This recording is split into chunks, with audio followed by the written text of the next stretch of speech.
এখনকার ব্যস্ত দিনে বেশিরভাগ মানুষই অর্থ রোজগারের পেছনে সারাদিন ছুটতে থাকেন, কিন্তু তারপরও বেশিরভাগ মানুষই কাঙ্ক্ষিত সুখ ও সাফল্য লাভ করতে পারেন না। সাফল্য পেতে তখন অনেকেই ভুল পথ অবলম্বন করে, কিন্তু কখনোই এই ভুল করা উচিত নয়।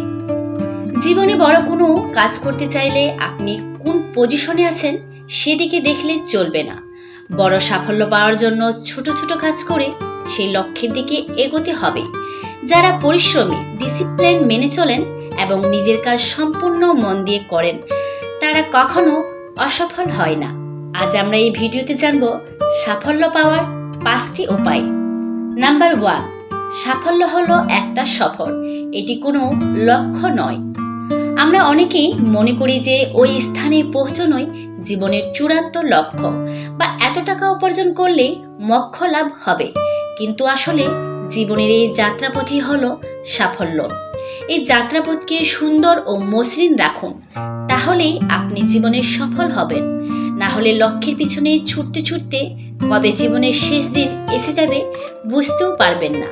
হঠাৎ একদিন দেখবেন জীবনের পথ শেষ, কিন্তু লক্ষ্য এখনো অনেক দূরে। তাই জীবনের যাত্রাপথকে সুন্দর করে তোলাই হলো আসল সাফল্য। নাম্বার 2, ফলের থেকে কাজে বেশি গুরুত্বপূর্ণ। মনীষীরা বলেছেন যে কর্ম করে যাও, ফলের আশা করো না। কারণ আপনি কি ফল লাভ করছেন তার থেকে অনেক বেশি গুরুত্বপূর্ণ হলো আপনি কি কাজ করছেন। ফলের কথা চিন্তা না করে কাজ করে যাওয়াই হলো আসল সাফল্য, আসল ক্ষমতা।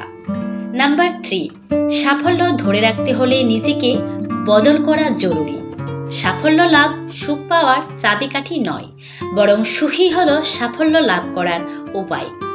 আপনি যদি মন থেকে সুখী হন তাহলে আপনি সফল। আপনি যে কাজ করেন সে কাজে সুখী হলে আপনি সফল। নাম্বার 4, বড় লক্ষ্যের জন্য ছোট কাজ করতে অস্বীকার করবেন না। অনেক সময় বড় কিছু অর্জন করার জন্য আমাদের ছোট কাজ করতে হয়। যদি তা করার দরকার পড়ে তো অবশ্যই করুন। মনে রাখবেন, কাজ কখনো ছোট বড় হয় না। যে কোনো কাজেই আপনার সাফল্যের পথের সোপান হতে পারে। নাম্বার 5, ব্যর্থতা ছাড়া সাফল্য হয় না। যে ব্যক্তি জীবনে কখনো ব্যর্থ হয়নি সেই ব্যক্তির পক্ষে সফল হওয়া সম্ভব নয়। কারণ ব্যর্থতা আমাদের শিক্ষা দেয়, এই শিক্ষাই আমাদের সাফল্যের পথে এগিয়ে নিয়ে যায়।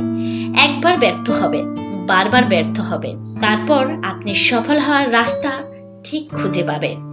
জীবনে কষ্ট পেতে পেতে আমাদের চরিত্র গঠন হয়, তাই কষ্ট থেকে পালাবেন না, তার মোকাবেলা করুন।